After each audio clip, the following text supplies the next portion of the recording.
Welcome to the Mindful Healers podcast with Dr. Jessie Mahoney and Dr. Liang. We are here to help you learn to pause and be present, awaken your breath, and harness the ripple effects of mindfulness for radiant health. We get you. We know you. We are you.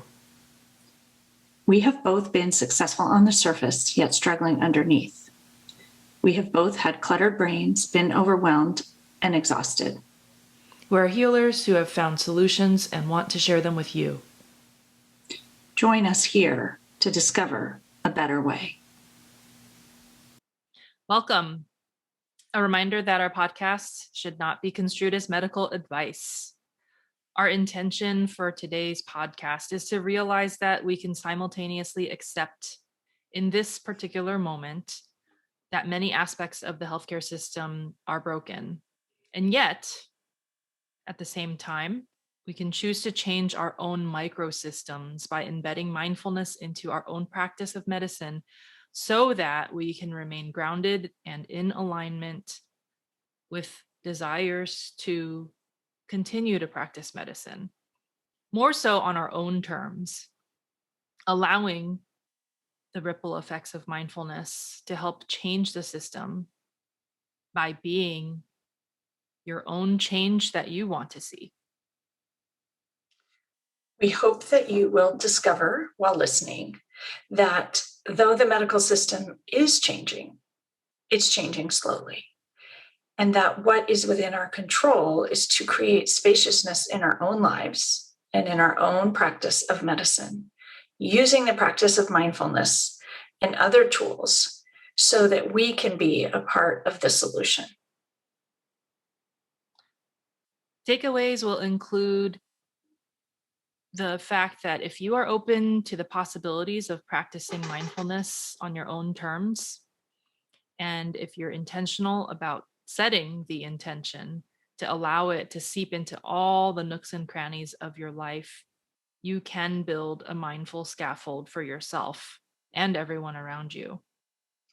And also to make you aware of the existence of courses, tools, and resources to help you do this, such as Liang's amazing Mindful Physician course. And today I'm going to be interviewing my esteemed, illustrious co-host about what she calls building a mindful scaffold. And a mindful scaffold to help you change your experience of practicing medicine within the current system, exactly as it is. Not because the current system doesn't have to change, it does, and not to make you resilient to survive in it as it is, but because these tools and a scaffold will make it better for you while you are in it, and hopefully allow you to stay in it and continue to enjoy practicing medicine. Mindfulness improves health, decreases stress, and helps you see solutions. And in that, helps you as a physician in this system. But it also helps you feel better. And that in and of itself is also useful. So just like coaching and just like combining mindfulness with coaching, mindfulness on its own is a tool in and of itself. And when we bring that directly to the practice of medicine, it can help change our experience while we're waiting for and working towards changing the system. And it can help you get to a much healthier space where you can be a part of the change. So, Liang, why did you create a course to help physicians bring mindfulness specifically to the practice of medicine? It started off by realizing how unskillfully I had dealt with stress in my life. So 10 years ago, I was diagnosed with a really aggressive form of breast cancer. And after my cancer experience, now as a survivor, my own burnout, all of these experiences were the catalysts that helped to propel me into learning how to have a healthier relationship with stress. Really, at that time for myself, it was a necessity for me to come back from being a cancer patient to practice medicine, really, because I didn't have time to wait for the system to change. I didn't have time for the system to create environments where there was less stress. But let's face it, the practice of medicine inherently will always have some stressors within it. And really, in all of life, stress is a part of life. So, over the last 10 years, recognizing that my relationship with stress is a constant work in progress, the practice of mindfulness, the teaching of it, and the sharing of my story has really helped fuel my passion for helping my physician colleagues be proactive about also developing a healthier relationship with stress. Hopefully, at the same time, preventing burnout. And then also, most importantly, enjoying the practice of medicine. So, this was a course that I wish I had 10 years ago. This is a course I had earlier in my career as a physician. And ultimately, I realize now after creating it that these are the tools that were not taught in medical school or residency. So, what's different about the mindful physician course as opposed to, say, mindfulness based stress reduction or mindfulness training? That's a great question, Jesse. So, the Mindful Physician course includes a lot of formal mindfulness practice, which is similar to the mindfulness based stress reduction course or a general training on mindfulness meditation. But what's unique about Mindful Physicians is that I go beyond just a foundation of mindfulness practice. I build in some business tactics to help with the direct application of mindfulness in day to day clinical medicine. So it's very specific to the practice of medicine and how to bring it in moment to moment, where we dissect down your days on how to mindfully prepare, how to incorporate mindful moments that don't take a lot of time, how to build consistency, how to communicate mindfully. So it touches upon a lot of the different aspects of how we practice the art of medicine, but bringing in mindfulness, kind of infusing it with mindfulness. And it sounds like you could learn to bring mindfulness into the practice of medicine without having taken MBSR or mindfulness based stress reduction or without having any formal mindfulness training. And I'm not saying that wouldn't be a good idea, but for someone who doesn't have it or who's maybe skeptical about developing a formal mindfulness practice or thinks they don't have enough time to perhaps be intentionally mindful for 45 minutes a day, is this something that you could jump into without that background? Yeah, absolutely. You can have any sort of background or lack of background in a contemplative practice. Because it strikes me as it's an approach to the practice of medicine. And it's an approach that we weren't taught in medical school. We were taught to do and move through the day as quickly as possible. And this is more about experiencing the day, and living the day, and being in the day and being with your patients. Yes. I like how you described it. It is a guided approach.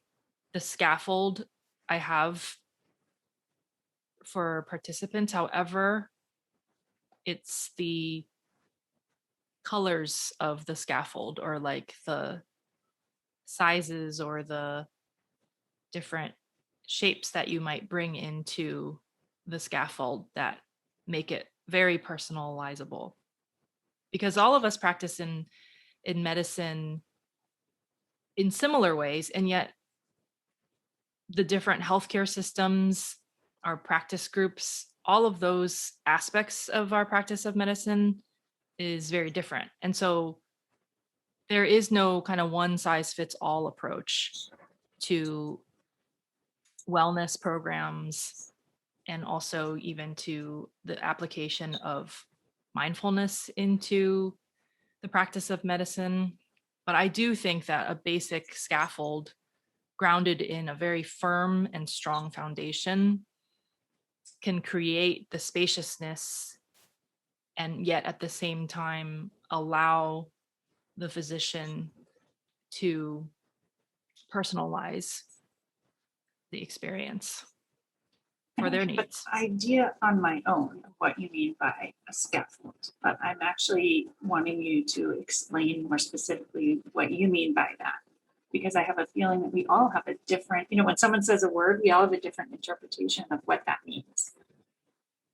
So the word scaffold to me means the beginnings of a structure.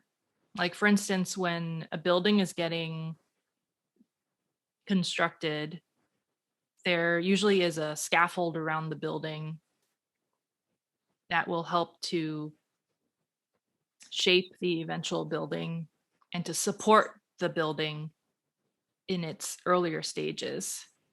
And so the scaffold that I'm proposing that we metaphorically build can be dynamically shifted and changed, dismantled, rebuilt, added on, cut back on, depending on our own individual needs and within our different seasons of the practice of medicine.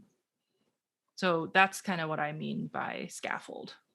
Something to lean on and to use as a support when the storms arise. Yeah, basically something that can support us when we need it, but also provides even a safety when we don't need it. Even just knowing that the presence of a scaffold is there can bring on a sense of security that might not otherwise have been there. And I'm guessing that self-compassion is a key part of that scaffold. And I know that it's something that so many of us in medicine lack or don't have enough of. But I'm thinking that that's a huge component of supporting healers. Yes, absolutely. The scaffold is built upon a foundation of mindfulness, but self-compassion is also a key ingredient in that scaffold.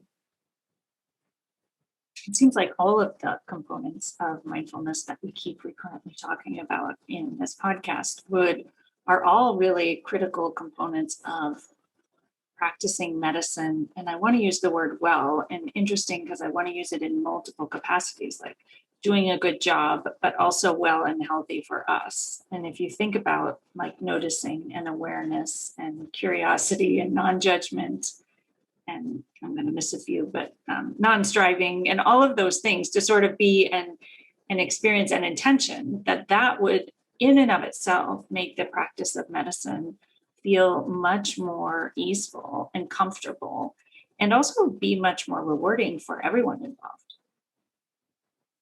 Exactly, both healers and patients. So, and I found when I incorporated mindfulness into my practice, some of these practical tips that I know are a part of this course, it very much changed my experience of the practice. So when I took time to be present with my families, as most of you know, I'm a pediatrician, and to really engage and to be in the room rather than focus on the doing and the questioning, which I found I could also do at the same time, but with the focus more on the connection and the being in the room and the being present and the slowing down. And even so much as to like listen, to breathe myself when I was listening to patients breathe and to pause, that created connections with the patients that weren't possible when I wasn't being as slow and mindful.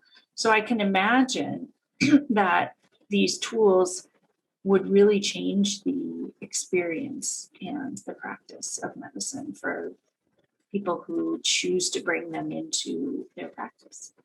It's a bit of a sort of juxtaposition because July 1 just passed, and it brings back memories of intern year and that kind of mindset that my brain was so set on practicing, which was constant self-sacrifice and doing everything possible to take care of my patients, to finish the work, and not really prioritizing at all any aspects of my self-care, particularly even just the basic bodily functions. Residents told me to eat when I can, pee when I can, sleep when I can, when in actuality, as an attending physician, I had to, and it's still a work in progress, I had to unlearn some of that self-sacrificing mentality and be very intentional and finally prioritize me as a healer, making sure that my basic needs were met so that I could show up authentically and healthy and well for my patients. So, this course, in essence, is an opportunity to finally prioritize the well being of us as healers. And it strikes me, I know this course is specific to physicians, but really it's a messaging that could be so helpful across the culture of medicine for everyone on the healthcare team, because I think that that messaging cuts across in different ways to all the different people who are parts of the team. I heard recently this idea that it's not so much about self care, but caring for each other. And I thought that was a really powerful shift in how we think about it. And that because we're all human, when we all care for each other, um, there's care all around. And so then it can come from a place of uh, not just self compassion, but compassion for everyone involved. And learning new skills in a group and having a community can make all the difference in that experience. So, can you share something that you specifically teach in your course or help physicians solve? Yeah, absolutely. So, one of the biggest pain points over the last 10 years of working with physicians and all different levels of medical trainees is time scarcity. So, I hear so often, I don't have time to practice, I don't have time to meditate, or I didn't have the time to do this. But that is kind of class one, is where I show you how to reclaim your time so that you can practice mindfulness formally or do whatever it is that you want to be doing. And actually, that's the whole point of my new ebook that's available on my website. Knowing that, though, I can't make anyone more mindful. And in embodying the practice of mindfulness into living and the practice of medicine, it takes a lot of commitment and practice for yourself. We're literally, in practicing mindfulness, trying to rewire our brains by increasing the gray matter in sites of compassion and empathy, and trying to decrease the gray matter in the amygdala, for instance, sites responsible for the fight or flight response. And so the combination of formal mindfulness practice with informal practice can help exercise and build the muscle of mindfulness in our brains.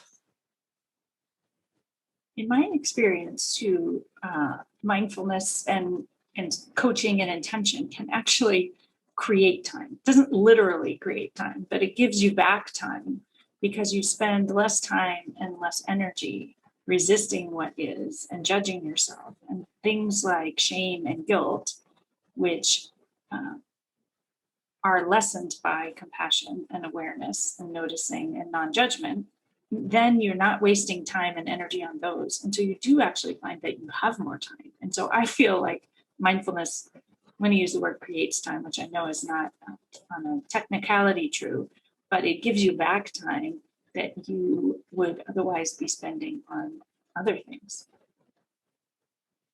Yeah, it's a skill that helps you efficiently use your precious time in a way that is in more alignment with how you want to show up. And I found that even when bringing mindfulness into the exam room, it didn't take any more time. I think because the patients felt my presence, because I was much more present and much more connected. And so even the, time to take the extra breaths or time to just be in the room for a few moments without words, that created a different container that allowed the visits often to move more quickly and more efficiently and more effectively than they would have without mindfulness. So I've seen some art stones that were created as part of this course that we're talking about, and specific words on these stones. And I would love to know more about what the words mean and where they came from. And they just spoke to me as words with such mindful potential. So the stones that I saw had the words evolve, patience, practice, and joy on them. Do you want to share a little bit about where these stones came from? And Sure. The image of the stones was sent to me by a graduate of the Mindful Physician course. So she had written me that these stones that she had painted with these words was her art that was inspired by the course. And I love these four words because they really do embody different aspects of the course and what can come from the course at any moment in time, whether you're in the middle of it, practicing, or after you graduate, for instance. So, noticing that mindfulness can create opportunities for you to notice joy in medicine, the practice of medicine with the practice of mindfulness can be intertwined. And then also the foundation of creating the change that you want to see in your microsystem comes from your own practice. Patience, because this is not a one size fits all, instantaneous, miraculous solution, but simply one possible approach. And without patience and the right aligned expectations for practicing during the course and beyond, without patience, then you kind of miss the whole point. As a result of patience, practice, and joy, you might evolve into a more mindful being. So there's an evolution that can occur from being intentional about embodying mindfulness into our day to day lives. I was thinking actually that when you evolve, you also become more patient and potentially find more joy.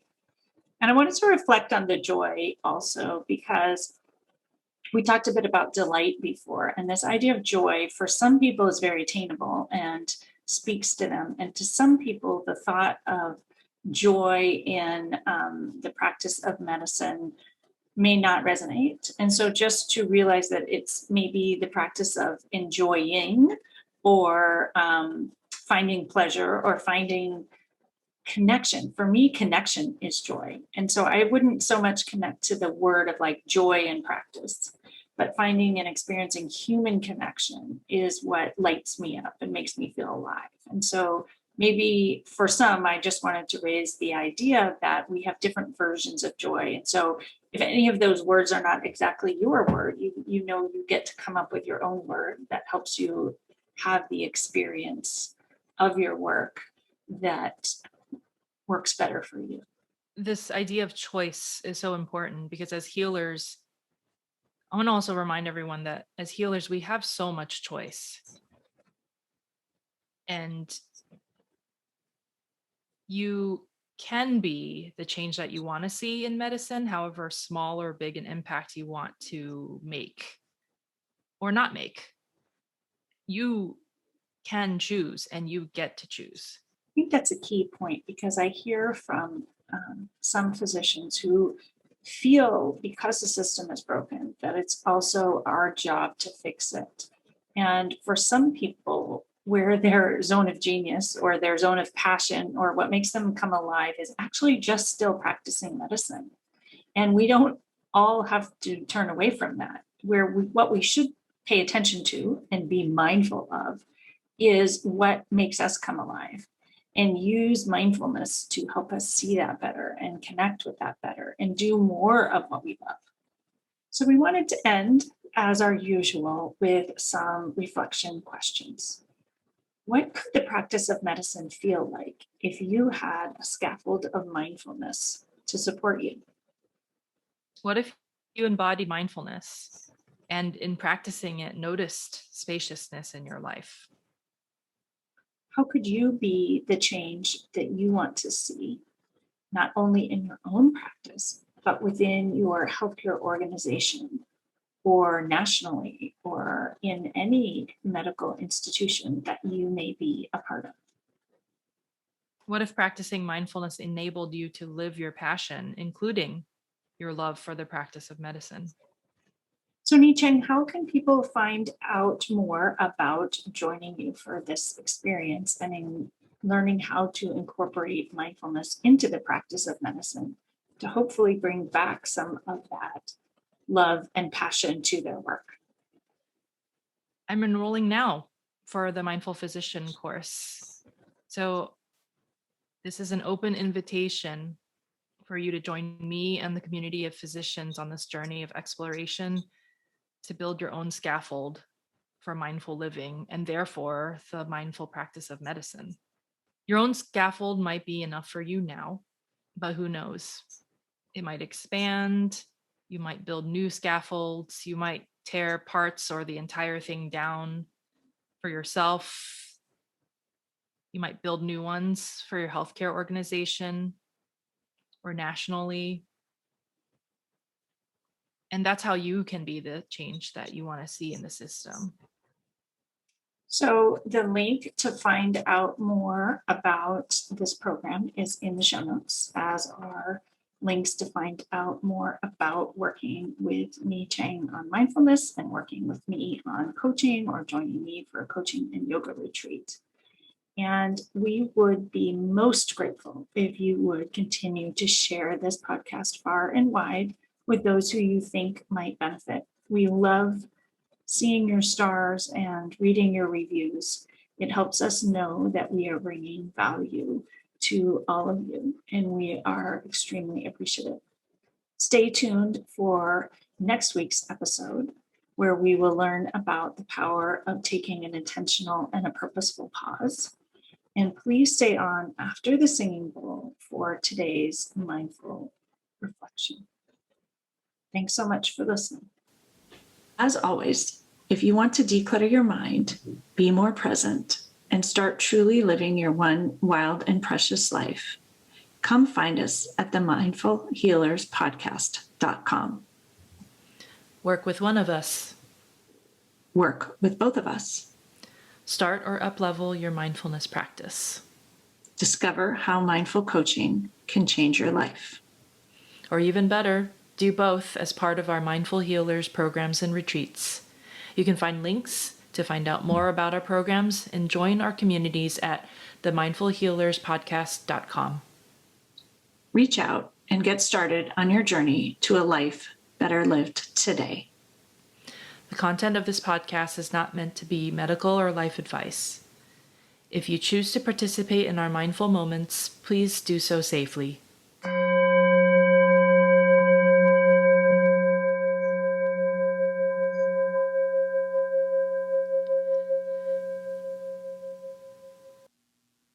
Welcome to this mindful moment. I'll be leading you in a pre-shift grounding practice that combines Michelle McDonald's RAIN practice with Kristen Neff's self-compassion break. Knowing that you can use this practice prior to any inpatient or outpatient shift that you'll be reporting for, whether it be the day or night before, or just a few minutes prior to the start of your shift. Recognizing that it's normal to have some pre-anticipatory anxiety prior to the unknown outcomes of a heavily clinical day. This is a moment of mindfulness that you can recognize that is causing some discomfort, perhaps some anxiety, knowing that you're not alone in this experience. Perhaps knowing that because of feeling the pre-anticipatory anxiety, that you actually care about doing the best that you possibly can for the patients that you're about to take care of. Allowing and accepting the difficult emotions for being here.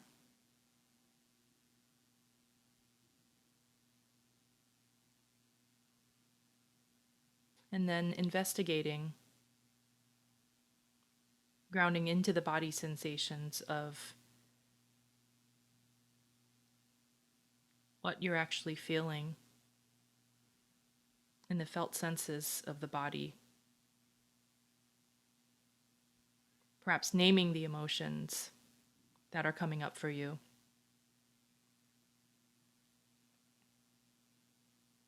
And then also noticing any thoughts, perhaps some catastrophizing thoughts that might have become habituated for you in trying to anticipate what the day or the shift might look like.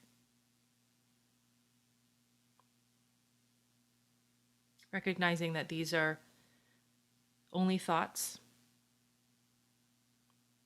that come and go, that aren't your reality in this particular moment. And that perhaps by having these thoughts, your brain is somewhat trying to protect you in trying to anticipate what is to come as you're getting ready to take care of other human beings.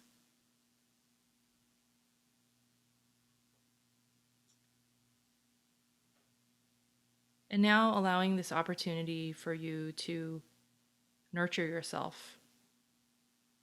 This is a moment of self-compassion. Asking yourself, what do you need in this moment?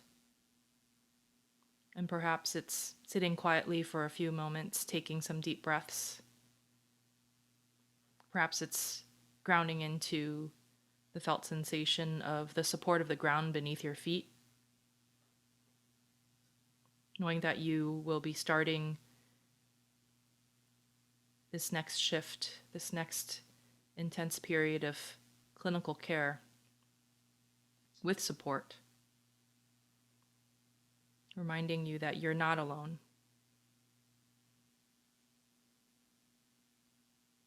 And as you're ready, noticing now how you feel in your body and what emotions are here now for you after going through and participating in this pre-shift grounding practice. Thanks for joining me.